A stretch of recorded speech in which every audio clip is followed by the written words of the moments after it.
Hi, it's me, Vicky Marie. And cheers. It's Sunday night, so I'm having a little vino with ice. Still quite hot here, but not as hot as it has been. It's 38 degrees. That's positively cold. I even did some sunbathing today, which I don't normally do in Spain, but very early this morning I was up there on my roof terrace having a little sunbathe.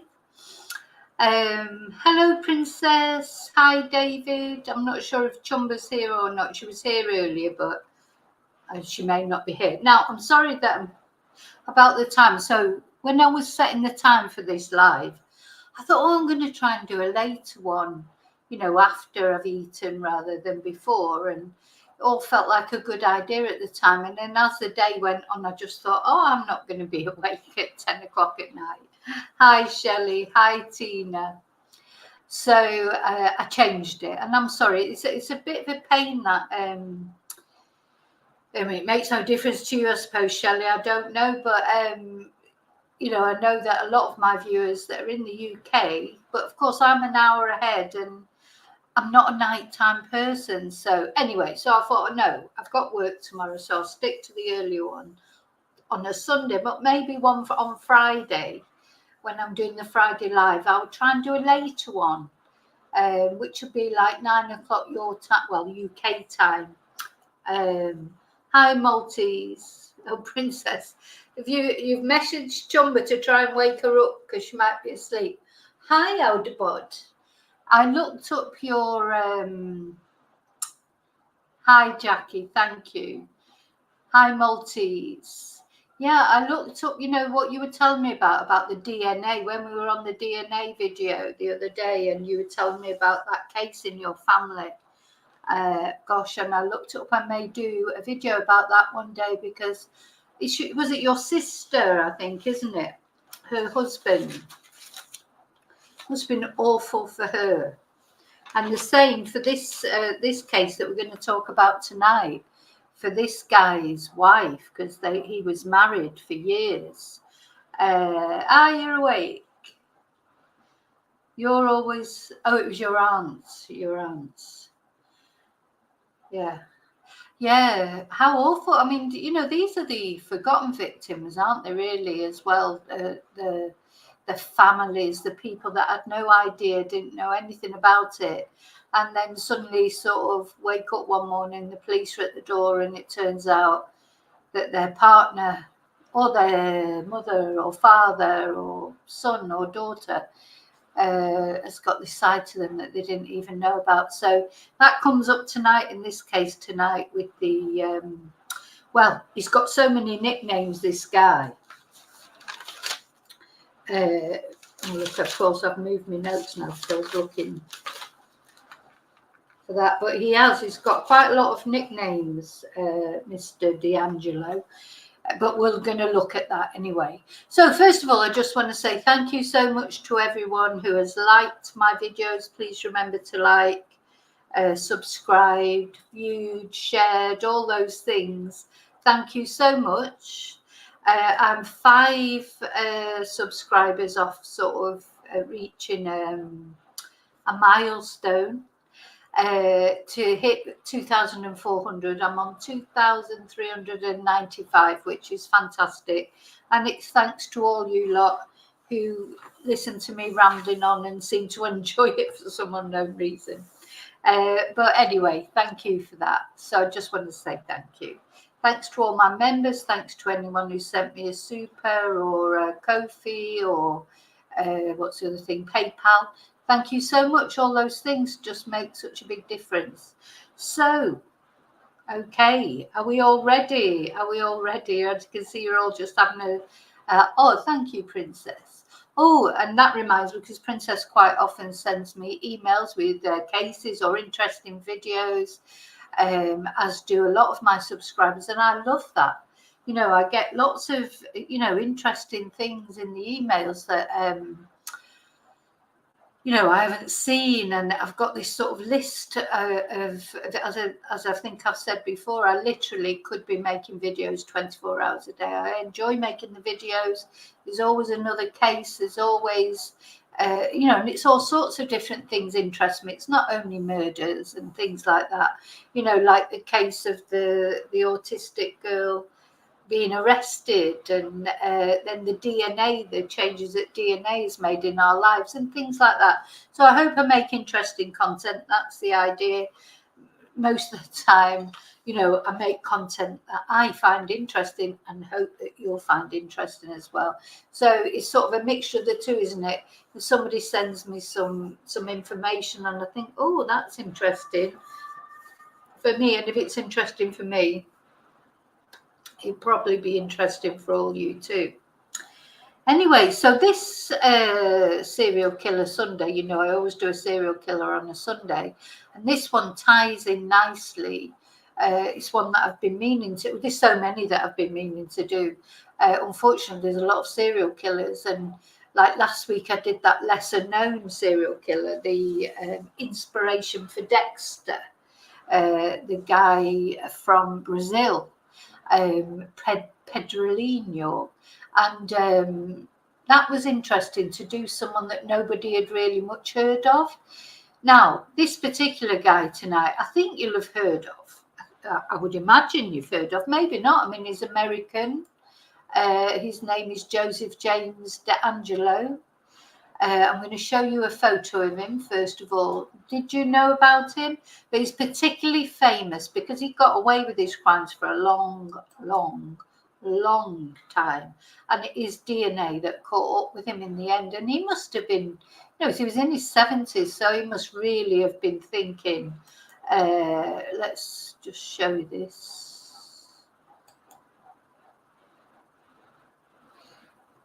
I want to show you his photo. Now, how do I do that? There he is.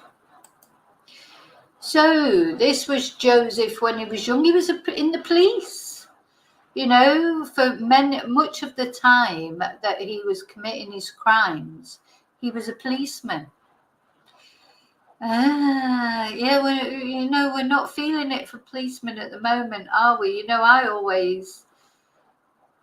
I don't know, all my life, I suppose I was brought up, my parents were that generation that thought the police were brilliant, as were doctors and, everybody. You never questioned people in authority. And then as you carry on, you realise, well, they are just humans like the rest of us. And maybe sometimes people like Joseph gravitate towards being a police person because they like the power that it gives them, So unfortunately, maybe it attracts people like him. But anyway, that's him. Let me see it. Stuart. Yes, he was a handsome man. He's not aged badly, really, to be fair. But yeah, he was a handsome man. The thing is, sometimes a high lady dog lover, I think sometimes, and I think I've said before, what Ted Bundy said, about murderers, about serial killers. They're not, gibbering wrecks that come out on a full moon and, they're normal people. They walk amongst you. Look at him, how handsome he was and charming as well. And because if they weren't, he broke into people's homes. Joseph DeAngelo broke into people's homes. But people like Ted Bundy got people to get into cars with them. You can't do that unless you're quite charming, handsome. On one day, Ted Bundy got 2 women in one day to go off with him into a car and to never be seen alive again. So they normally are, aren't they? They normally are quite handsome men, if they're men, of course, and women, of course, they're normally quite attractive. So yeah, there's not many female serial killers. There's Eileen Wuornos is the most famous, I suppose, and the other girl, the British girl, which her name escapes me at the moment. But I think maybe I should do that next week, a female one for balance. Need to do one for balance, don't I? Let's have a little look at him as he is now. So I've got to work. So if I close that one down and find his other, I've got a picture of him as he is now. Which actually, yeah, for his age, he hasn't aged too badly. Let's see, window. Oh gosh, it gets so complicated, these things.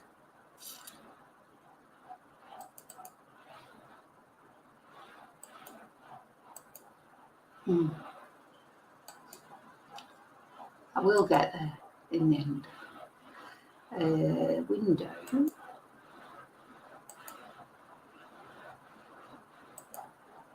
There he is. Okay, so this is him as he is now. He's, you know, I just think you can see they've always got those eyes, haven't they? I mean, is it just because we know they're a killer that you think, look at the eyes and how awful they look? Would we know that if we met him? Just, you know, would we just think he's a nice old granddad figure, you know? Because he was, so apparently his daughter, one of his daughters, I mean, his wife couldn't believe it. He'd been married to his wife since the 70s, I think, or certainly early 80s. And he had children, and one of his daughters said he was like the perfect father. He was the perfect father, you know. So this is it. You just never know, do you? Anyway, so that's him now.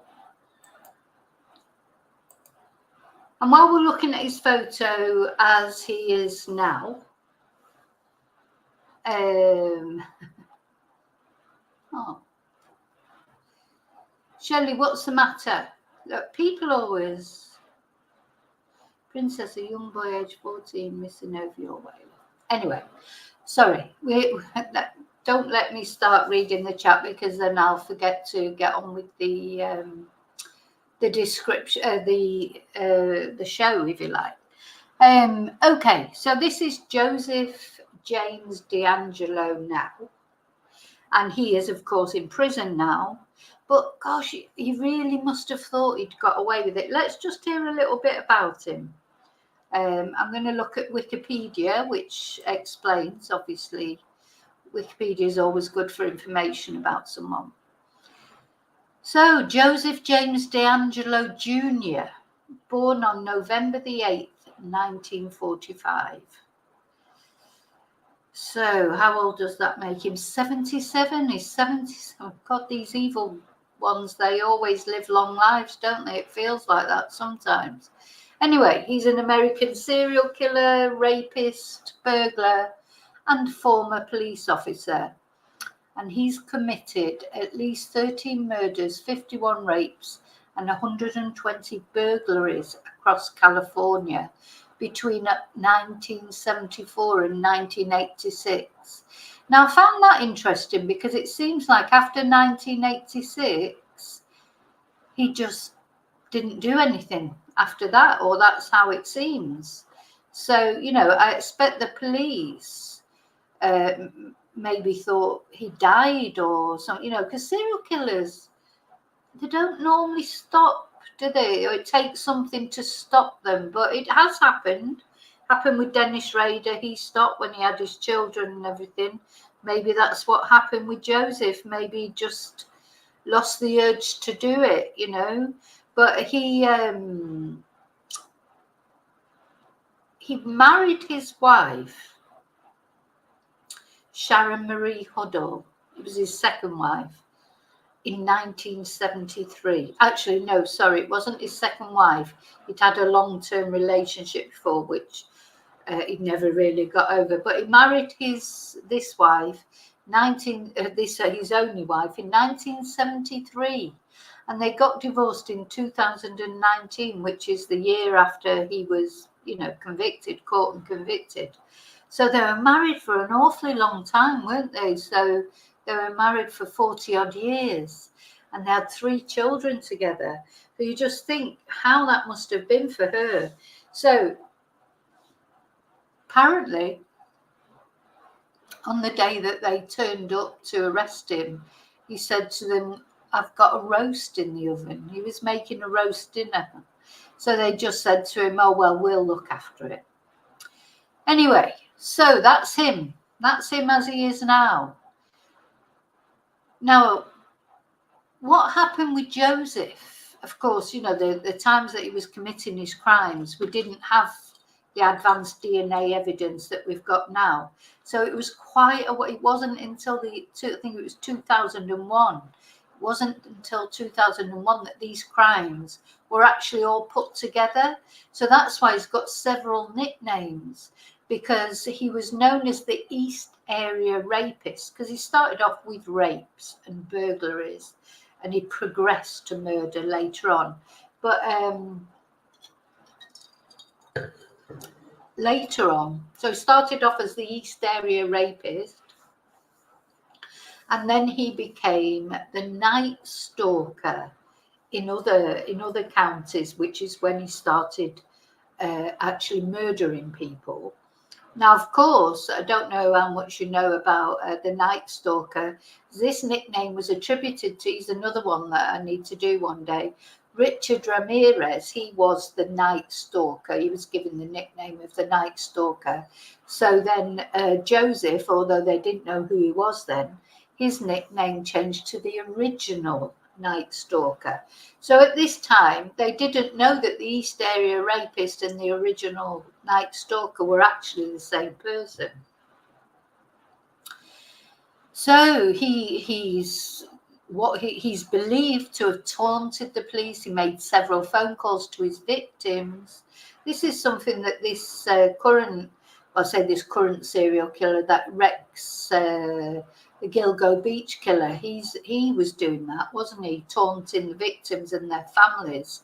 But I'm going to read you out some calls that supposedly Joseph made. Anyway, so this investigation has gone on for decades, because he started his killing career, if you like, his raping career in 1974, rapes and burglaries. And then he started murdering people later on, and he finished in 1986. So from 1986, there's been nothing attributed to him. So it wasn't until 2001, when DNA testing became that little bit more advanced, that they actually realised that the East Area Rapist and the original Night Stalker were the same person. So he was then given another nickname, which is the Golden State Killer. So, of course, Golden State being California. So they sort of put the two together and gave him a new nickname, the Golden State Killer.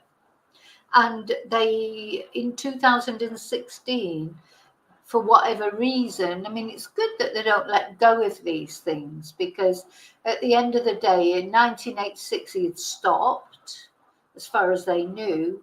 But in 2016, they were still trying to solve these cases, and that's good. Because they held a news conference, they offered $50,000 reward for his capture. And then finally, on April the 24th, 2018, so even 2 years after that, they finally charged him with 8 counts of murder based on DNA evidence. So they'd identified members of his family through forensic genetic genealogy.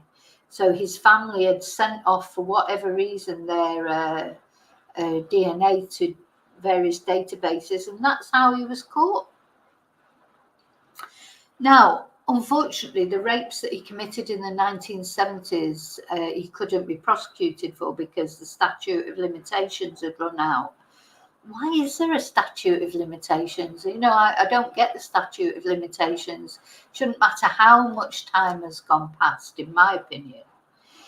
But anyway, he did plead guilty to multiple counts of murder and kidnapping, and that was part of a plea bargain which spared him the death penalty. And he also admitted to various crimes that hadn't been formally charged, including other rapes. So eventually he was sentenced to life imprisonment without the possibility of parole. Now, of course, life imprisonment for him isn't going to be as long as it probably should be. He's had his life. He's brought up his children. He's probably got grandchildren, I would imagine, by now. So he's had a good life. So he finishes it off in prison, but he's looked after. So it's a shame, really. You don't feel like justice has really been done, but at least he's been identified and caught. So anyway, he was born in New York, actually, on November the 8th, 1944. He had 2 sisters and a younger brother. Apparently, I don't want to go into this too much, but there's always excuses made for why people turn out the way they do. It's reported that when he was a young child, he saw his sister being raped, and one of his sisters claimed he'd been abused by his father growing up. But you know what? I can't accept those as excuses for them being horrible to other people. So it was from May 1973 to 1976 that he was a police officer, but he was sacked, I suppose you would say, because he was arrested for shoplifting in 1979, for shoplifting a hammer and a dog repellent. Now, the other reason I fucking hate this guy is because I remember reading that his ex-girlfriend, Bonnie, his girlfriend before the lady that he eventually married, said that one day they'd been on his motorbike, and a German Shepherd, had come running out and gone, nipping at his feet, which must have been horrible, don't get me wrong, it's not. And he just, apparently kicked it so hard, he actually killed it. He kicked it and killed it, just broke its neck.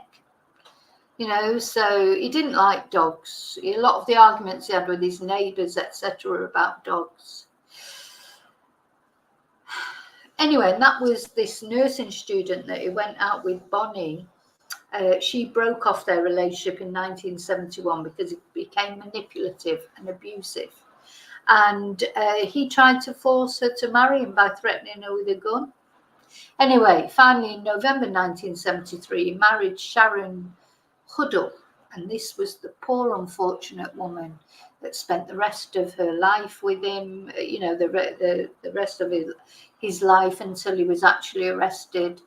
God knows how that will have affected her. I just can't even imagine. Anyway, so they did actually separate in 1991 apparently.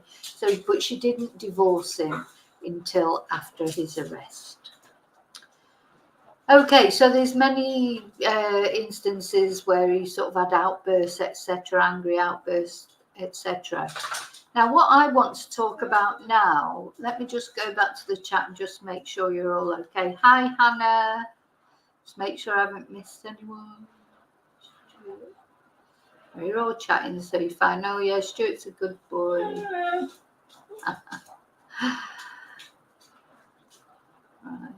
I think you're all okay by the look of it, aren't you? I hope I haven't missed anybody.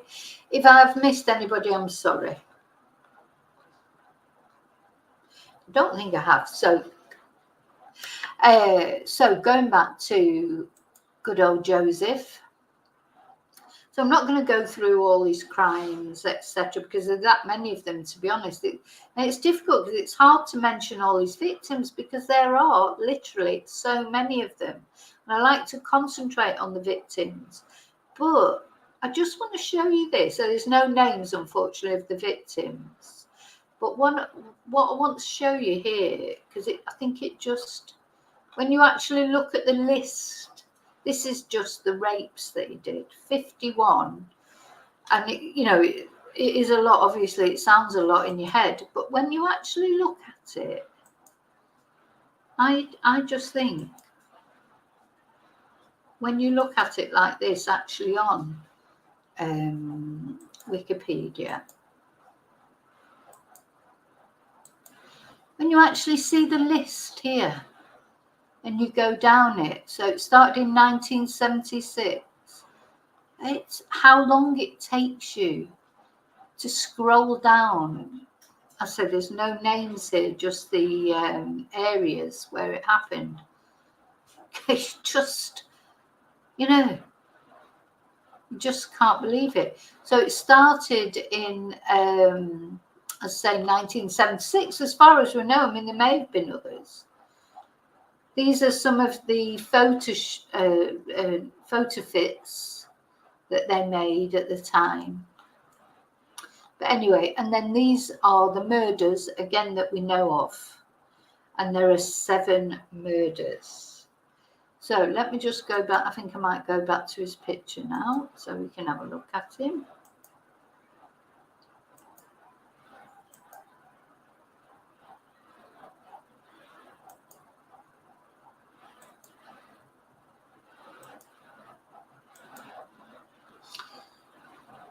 Yeah. Okay, so he progressed from rape to murder, which of course they do. They do. No, there's no dogs barking tonight, Jackie. Can you hear a dog barking?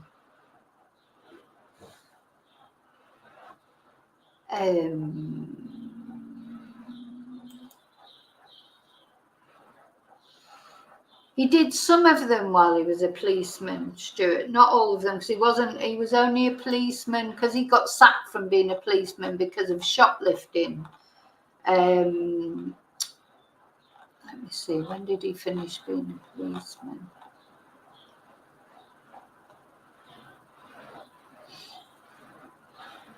Anyway.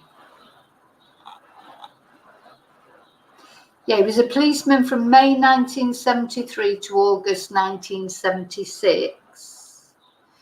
And his first crimes were in 1976. From what they know, they started in the June of 1996. So, 1976. So, briefly, he was still a policeman. I think he was starting to unravel a bit there. Anyway, for whatever reason, in 1986, that was his last victim, Janelle Cruz. So his murder victims, well, actually, the first one was attempted murder, and he didn't manage to do it. So that first one.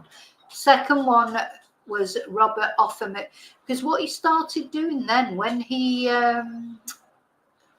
the police were sort of looking into these cases, they said that initially they said, oh, he's this person, the rapist, is attacking women on their own.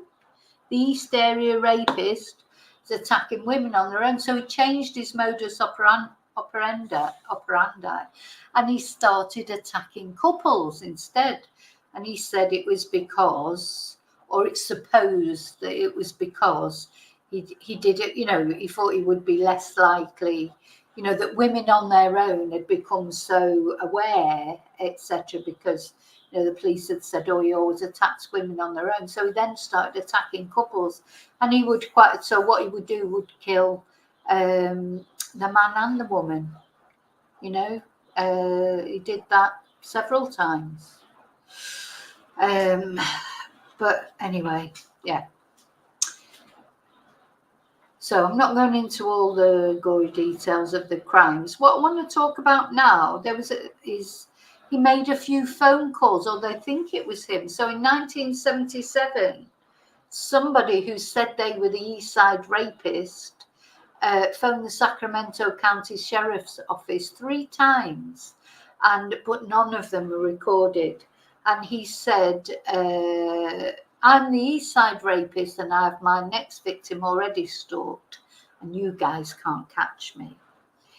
Then in 1977, the same year, but in December, he again or whoever it was, a man claiming to be him, phoned the Sacramento Police Department saying, "You're never going to catch me, East Area rapist, you dumb fuckers." Well, I won't repeat what it says after that. Be careful. Now, this call was recorded and later released.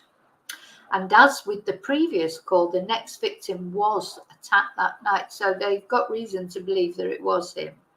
Then in December, on December the 9th in 1977, he rang up and said, "Merry Christmas, it's me again," to one of his previous victims.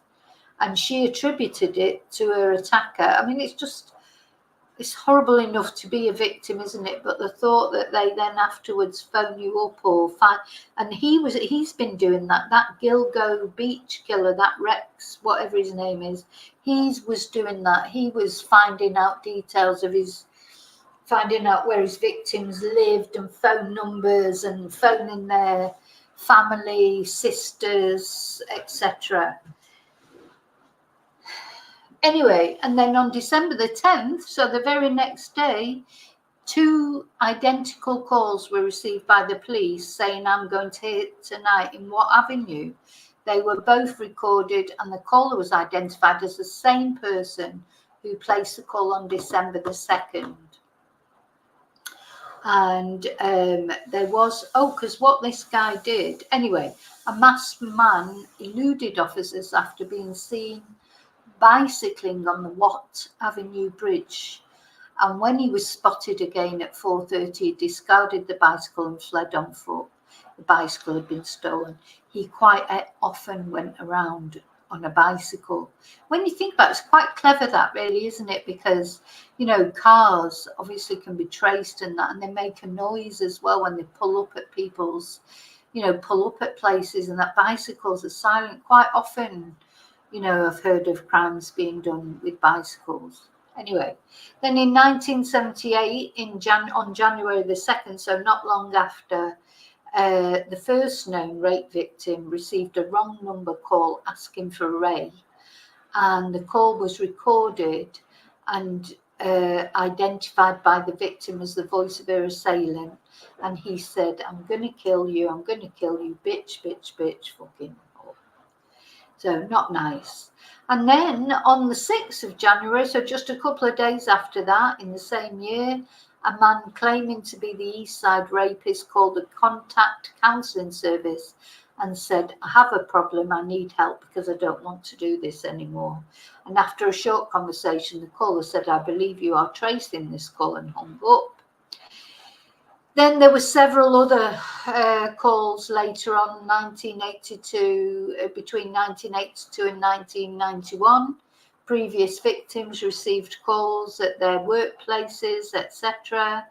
And in 1991, a previous victim received a phone call from the perpetrator and spoke with him for a minute. She could hear a woman and children in the background, and that led to speculation that he had a family. What was he doing? Oh, God. Yeah, well, I don't know why I even try and make sense of what goes through these people's heads. Anyway, the final call that he made was on April the 6th, 2001, one day after an article in one of the Sacramento papers linked the original Night Stalker and the East Area rapist, and a victim of the rapist received a call from him saying, "Remember when we played?" So, yeah. Anyway, so finally, the guy was caught. He committed most of his offences while he was married and raising a family. No one suspected, neither his wife or his children ever suspected, and his eldest daughter claimed he was the perfect father. And his wife had believed that different reasons that he'd given for not being at home, etc. She'd always believed him. She'd never doubted him. So he's currently in protective custody at California State Prison in Corcoran, which I don't know where that is. Now, what I'm going to show you now is, I'm going to come back and just make sure you're all okay. Oh, I think you're all fine. Rose. Yep, they certainly are. Some people are evil. I do believe that. I think they are just genuinely evil, you know. So, oh, let me just go. Hi, Angela. So, well, you've not missed everything, because we've been talking about the guy. What we're going to look at now, this just intrigued me. We're going to actually look at some bits from his trial, the victim impact statements, etc. Now, this guy, he was pushed into his trial in a wheelchair with a mask on. And he was trying to look like this little frail old man, you know, like obviously trying to sort of make an impression on the jury or the judge or whoever was going to be sentencing him or finding him guilty. And he, you know, put over this impression that he was this little frail old man, you know, and then it was found that he actually wasn't. So, not that it should make any difference just because he's frail now. Let's see, was there something on there I wanted to read out to Ira? Okay. So, I'm going to share this first video with you.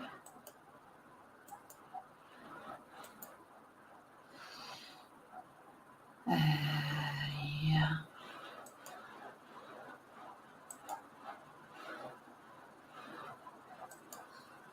Okay, so this was the day of his trial, or his sentencing, I should say.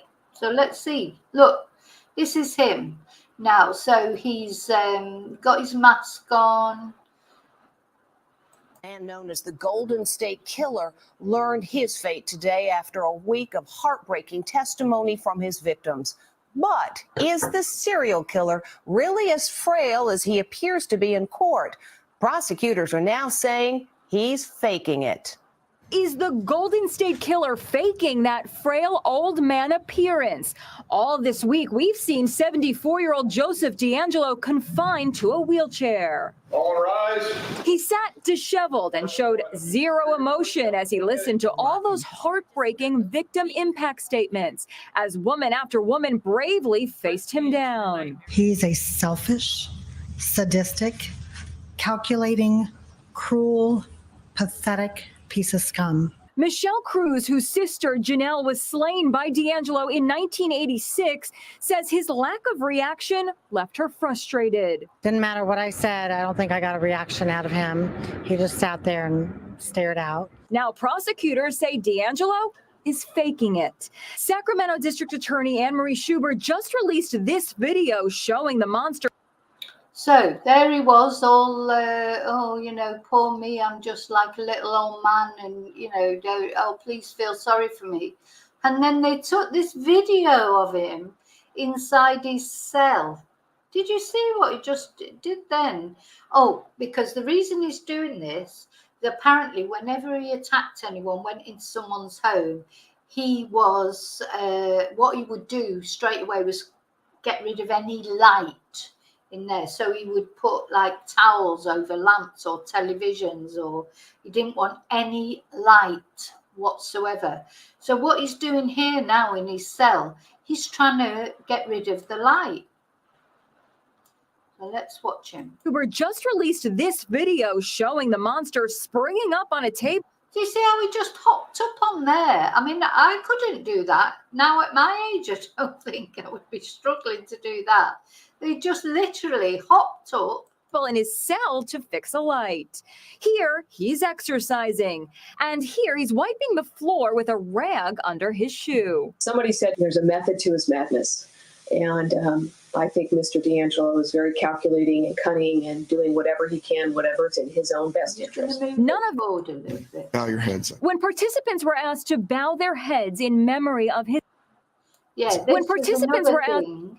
The guy so fucking disrespectful, because everybody was asked to bow their heads for the victims.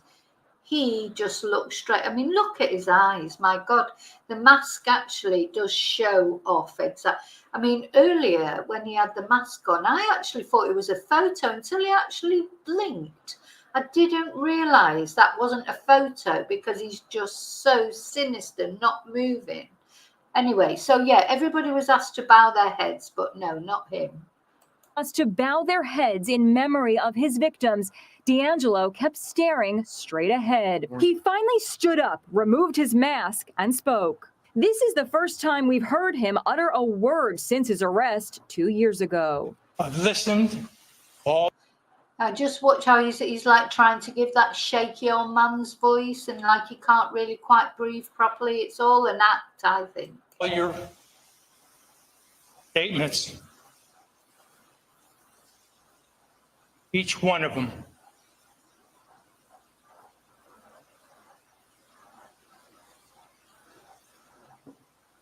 And I'm truly sorry to everyone I've hurt. He was sentenced to life for his 13-year campaign of 50 rapes and 13 murders. We are adjourned. DeAngelo's string of crimes began. Yeah. So I've got another video I want to show you, similar with the. His eyes are dead, aren't they, Rio? How did you sneak in there? I don't think I said hello to you. Hi. Yeah, a minute ago he was the frail old man. He is danger until he's in a box. That's the thing. They're always a danger. They never change. I mean, like you said, could you imagine? Hi, Vicky. Didn't see you. Hi. Hope I haven't. Hi, David Barry. So, hi, all of you. I hope I haven't. Right, so we're going to look at one more video of him. It's a similar thing, just showing how he's, how fit he is, how agile he is.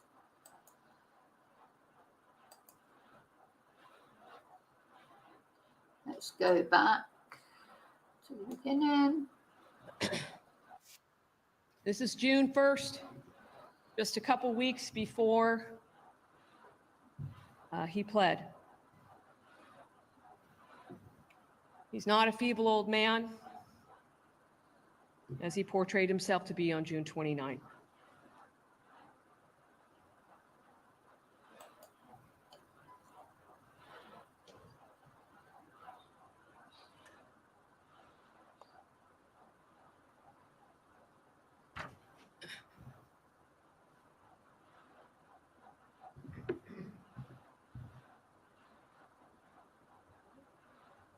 The next video I'm going to show you is from June 17th, just 12 days before.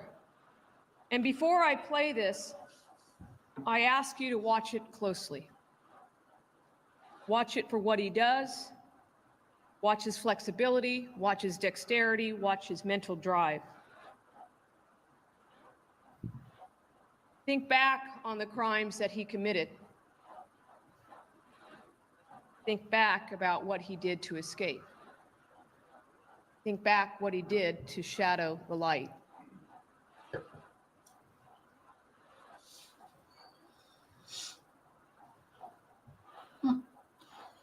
Oh my God. Bloody hell.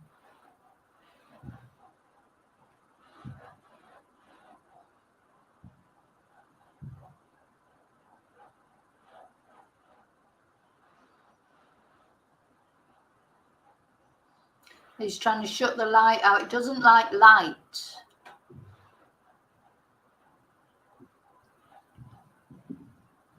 That's what he did in all his attacks. He blocked out all the light. Mr. Totten reminded us a few minutes ago of how Mr. DeAngelo attempted to hide the light so he could remain in darkness during the commission of his crimes. And when we watched this, we were struck by what happened 45 years later. And we hearken back to those crimes of what he did to hide the light and to remain in the darkness. These are photographs from some of the crime scenes where he put blankets over televisions or lights. And so when you look back in time 4 decades and you now stand in the presence of 2020, you can see that Joseph DeAngelo is no different today than he was 45 years ago. That's really quite creepy, isn't it? To see these photos, so you can see he hid the light, and now he's still doing it in his prison cell.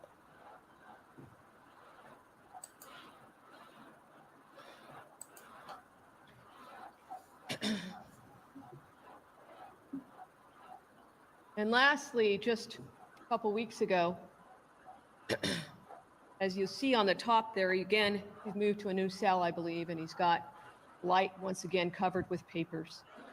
And this last one is to simply demonstrate to you his mental acuity, his dexterity, his ability to deceive or attempt to deceive the entire world into believing he is a feeble old man.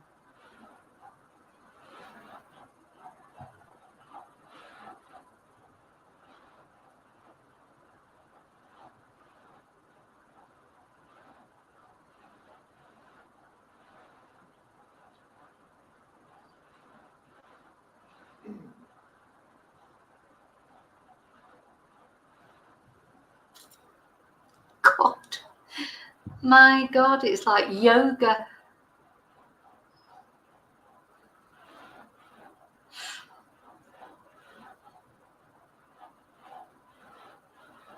These are just snippets into the window of the mind of a society. It did make me laugh, that last one, because I do that. If I'm like I don't want to be bending down, actually sort of with a cloth doing something, I put it on the floor and use my foot. So it reminded me of me. But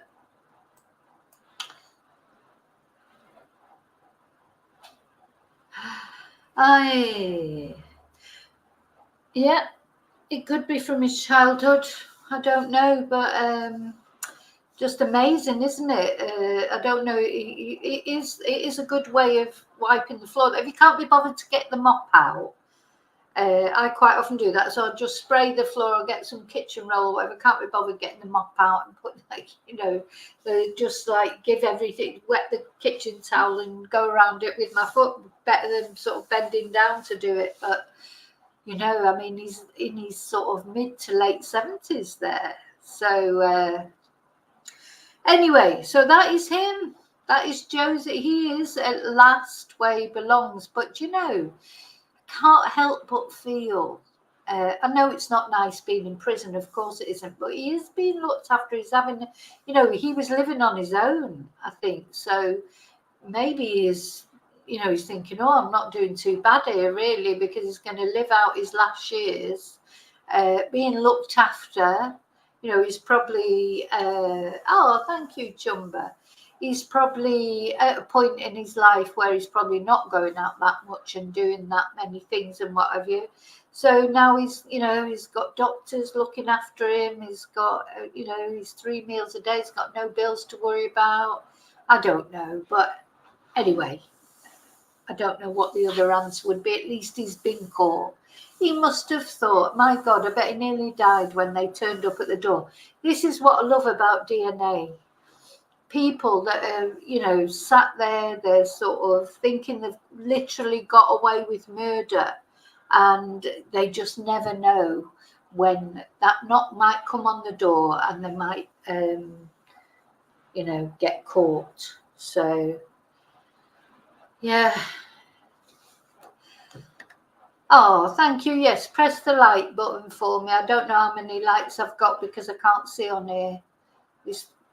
Yeah, he was a policeman, Hannah, for a brief period, only for a brief period, because he'd get her. It is Stuart. It's a brilliant discovery. He was a policeman for a brief period, but he got sacked because of shoplifting.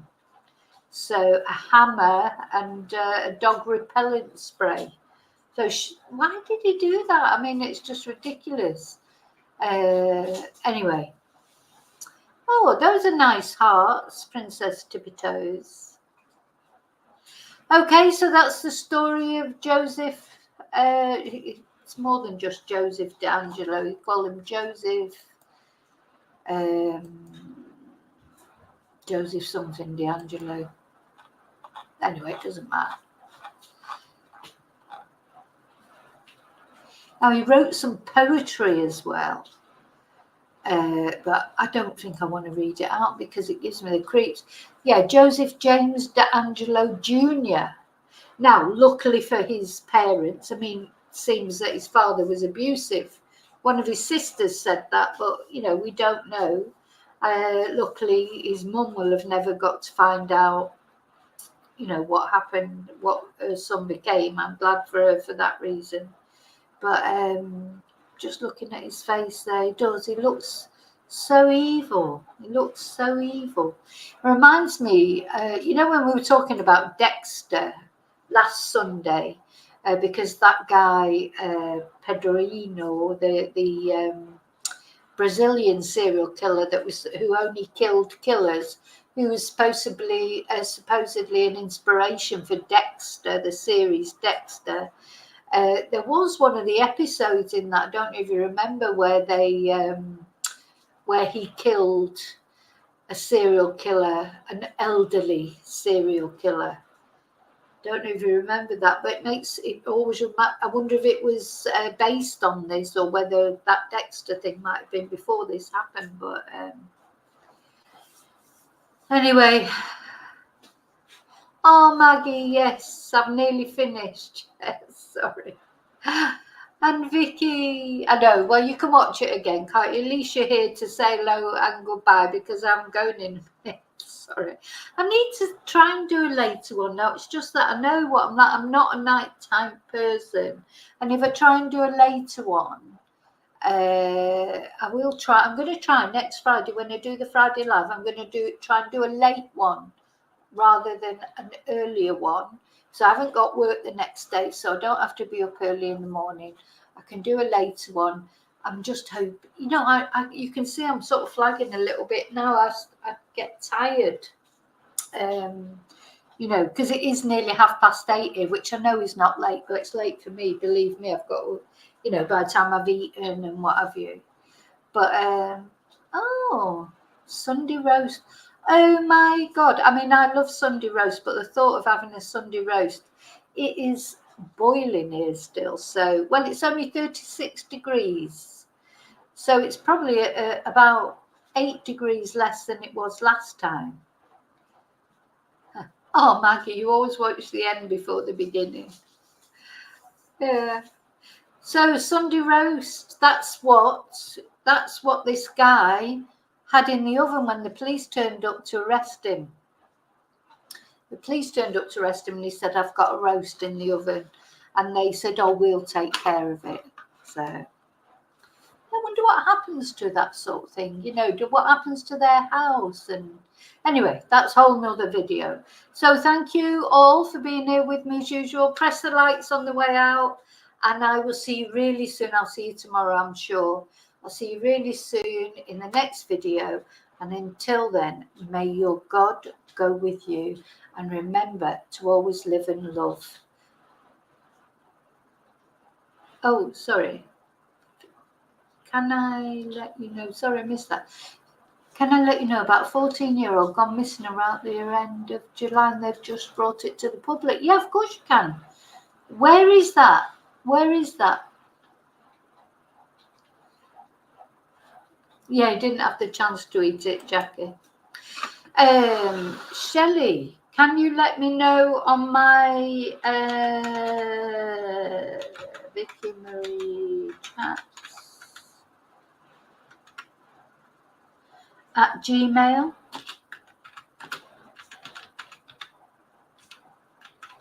Can you let me know on there?